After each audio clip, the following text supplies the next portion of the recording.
सोलापूर जिल्ह्यात विरोधी पक्षाची मी एकमेव आमदार आहे, काँग्रेसची आमदार, बाकी सगळे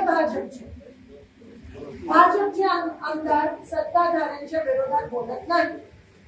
म्हणजे तुमची बाजू संसदेत किंवा विधानसभेत मानणार कोण? कारण का ते घाबरतात, हुकुमशाही सरकार आहे.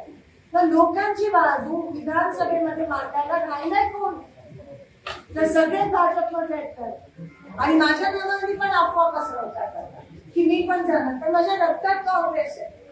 आणि माझ्या रक्तात काँग्रेस काय आहे? माझे वडील काँग्रेसमध्ये आहेत म्हणून नाही, कारण का मी सर्वधर्म समभावामध्ये विश्वास करते, मी गोरगरिबांमध्ये विश्वास ठेवते, मी सामान्य ग्रामस्थांमध्ये विश्वास ठेवते, मी कामावर विश्वास ठेवते, मी लोकशाहीत विश्वास ठेवते, मी संविधानात विश्वास ठेवते. म्हणून मी काँग्रेस सोबत. आणि मी ईडीला भिडते, कारण का माझ्याकडे कारखाना नाही आहे, माझ्याकडे संसार नाही.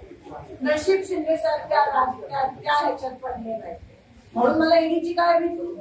मी दिल खुलासपणे बोलणार बीजेपीच्या विरोधात आणि मोदींच्या विरोधात. आणि का नाही बोलावं? की मी ज्या पद्धतीत तुमचा विश्वासघात केलाय, गेले 10 वर्ष तुमच्या बरोबर खेळले की आम्ही हे करू, 15ला जमा झाले वाटत तुमच्याकडे. दादा तुमच्याकडे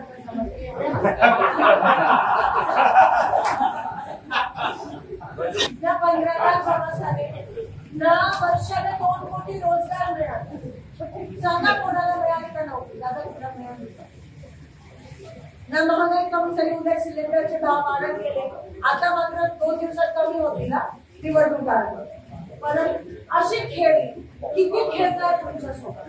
अजून किती विश्वास? काय दादा तुम्ही खूपच असते, तुमच्या याचे 30 लाख जमा झाले.